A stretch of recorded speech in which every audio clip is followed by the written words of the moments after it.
Dia masuk Islam, dia keluar. Masuk balik, keluar balik 7 kali, ada 7 sokok dekat rumah dia. Kerana apa? Kerana tidak ada kesinambungan setelah dia masuk Islam. Setelah dia masuk Islam tak ada kesambungan. Siapa yang pergi berdakwah kepada dia? Siapa yang ajar dia tentang Islam? Kerana apa? Umat Islam hari ini leka dan lalai. Umat Islam hari ini leka dan lalai. Kadang-kadang orang tidak mahu masuk ke dalam Islam sebab melihat perangai umat Islam hari ini. Umat Islam hari ini ada yang berfikiran macam ni. Kadang-kadang umat Islam tak percaya kepada Allah Subhanahu Wa Taala, tak percaya pada Tuhan, etis. Ni tak percaya kepada Tuhan. Ada 2, 3, 4 orang. Dalam Facebook ada ni etis, nama dia nama Islam tapi tak percaya kepada Tuhan.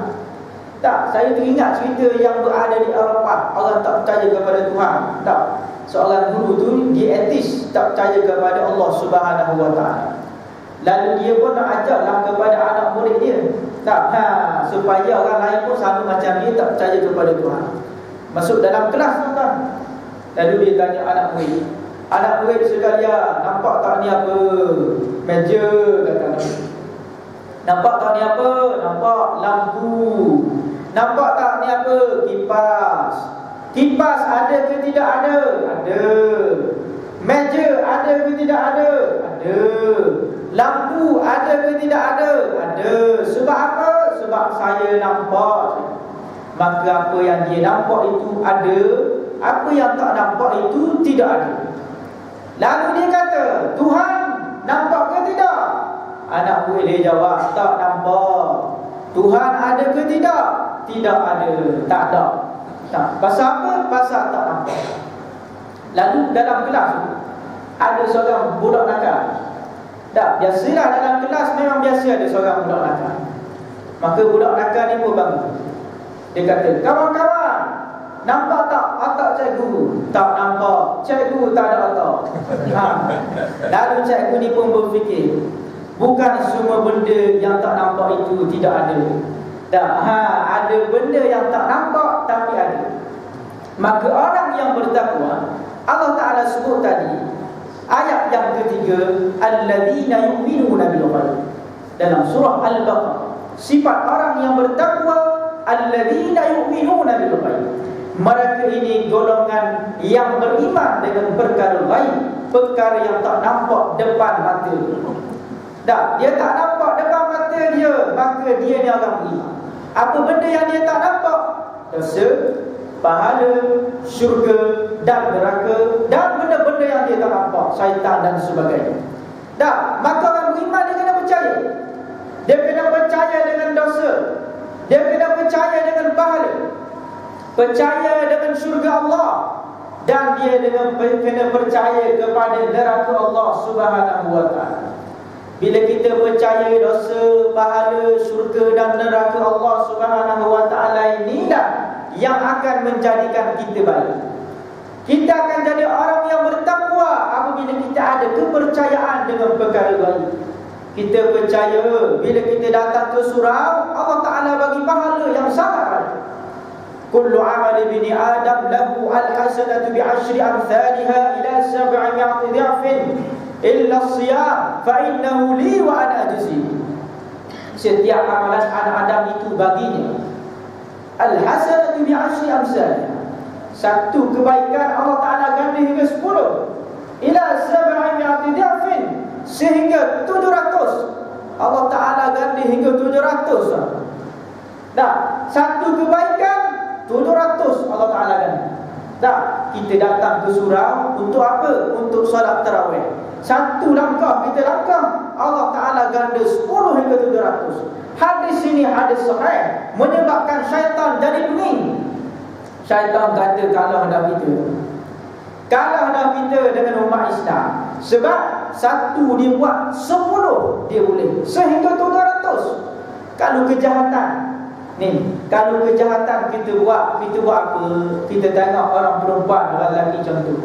Dia tengok orang perempuan tak tutup aurat.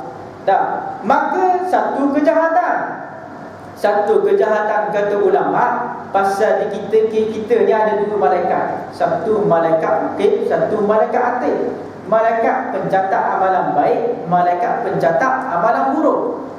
Apabila malaikat pencatat amalan buruk dia nak catat tu, dia ni anak buah kepada malaikat belah kanan. Dia perlu tanya malaikat belah kanan, saya perlu tulis ke tak perlu tulis? Lalu malaikat belah kanan kata tunggu 6 jam. Tak, kata ulama kata tunggu. Kamu tanya dia ni bertaubat ke tidak? Kalau dia bertaubat, jangan tulis. Ni ulama bahas. Kalau dia ni bertaubat, jangan tulis. Dia pun tunggu 6 jam. Kita tak taubat. Okey, tulis. Tulis berapa? 1. Tulis 1. Yang tadi itu dia jangkah pergi ke surau ni, surau Nurul Hijrah. Berapa langkah? 1, 2, 3, 4, 10 lah. Tak misalnya pasal dia duduk dekat tu, dekat kolong.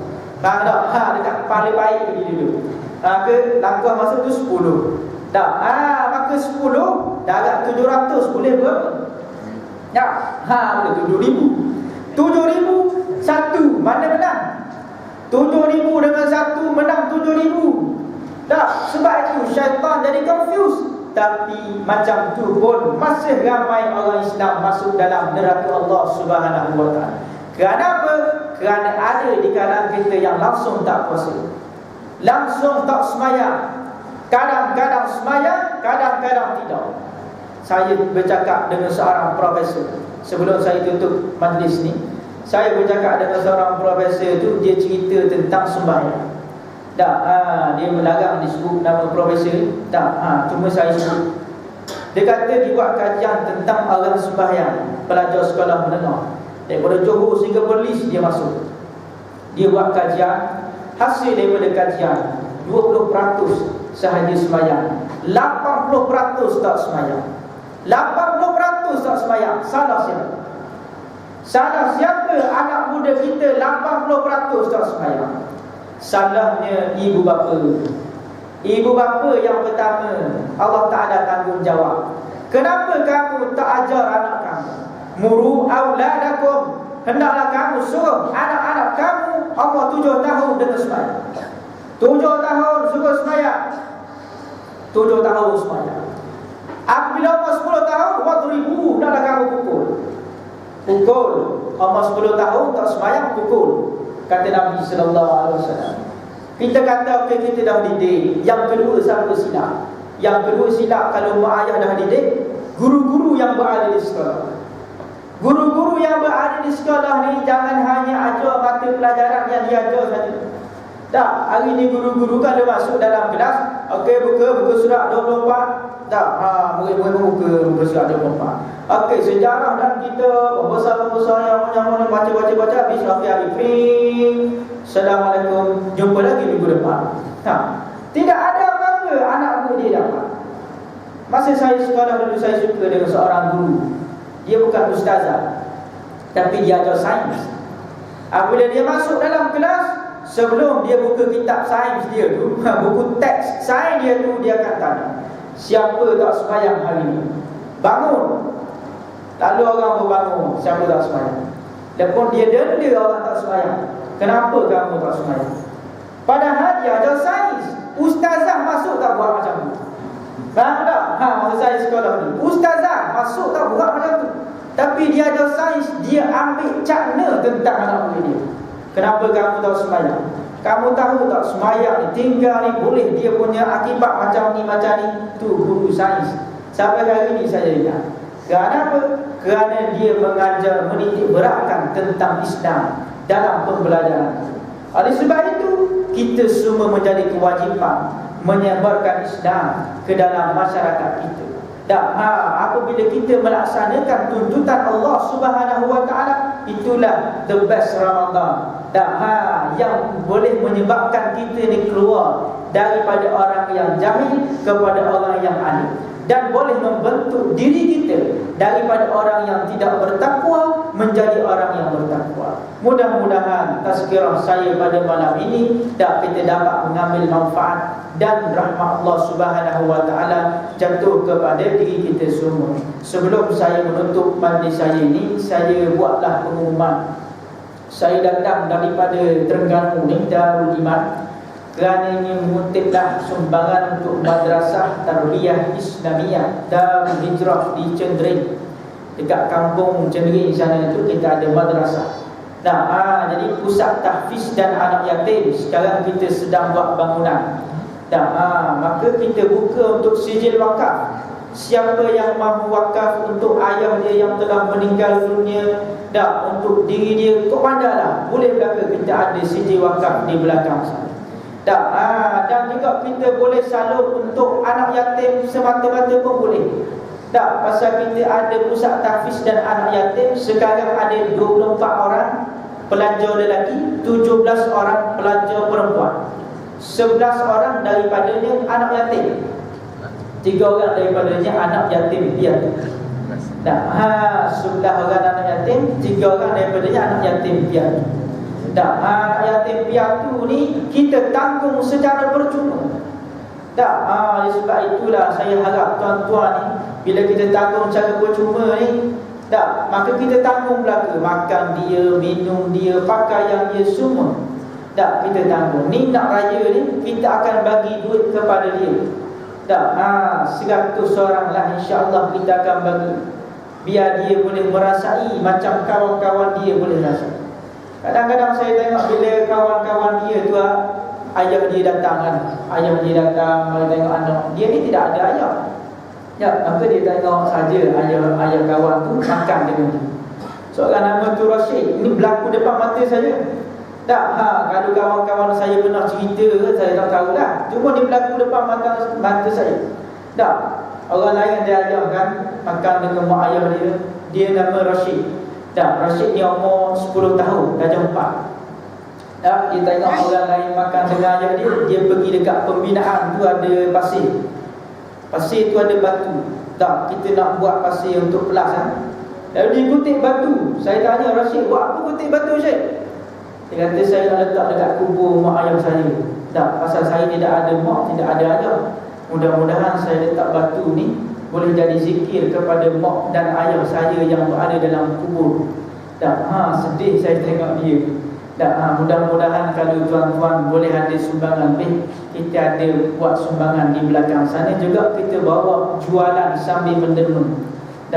Jualan sambil menderma. Kalau tuan-tuan rasa sumbang tu, rasa tak ada apa-apa, boleh sumbang semata-mata, okey boleh. Beli barang kita boleh pahala. Pasal apa? Pasal jualan kita tu kita buat untuk derma. Kita bawa keropok lekor, keropok keping dari Terengganu. Keropok lekor tak boleh bawa kan? Kemarin bawa, hari ni rosak. Jadi kita bawa keropok daripada negeri Terengganu. Juga kita bawa madu Yaman, madu yang terbaik, dan beberapa barangan-barangan lain tuan-tuan boleh tengok di belakang sana insya-Allah. Tu semua jualan sambil menderma. Tuan-tuan beli balik makan, ataupun beli saja tak apa. Beli saja tak apa makan. Beli tu dia boleh derma kepada madrasah kita, tak ada masalah. Qul qawli hadza wa astaghfirullahal azim li wa lakum. Bismillahirrahmanirrahim. Alhamdulillahirabbil alamin hamdan yuwafi ni'amahu wa yukafi mazidah. Ya Rabbana lakal hamdu kama yanbaghi li jalali wajhika wa 'azimi sultanik. Allahumma fa'na bima 'allamtana wa 'allimna bima yanfa'una. Rabbana zidna 'ilma. Rabbana atina fid dunya hasanah wa fil akhirati hasanah wa qina 'adzaban nar. Wa sallallahu ala sayyidina Muhammad wa ala alihi wa sahbihi wasallam. Alhamdulillahirabbil alamin. Taqabbalallahu.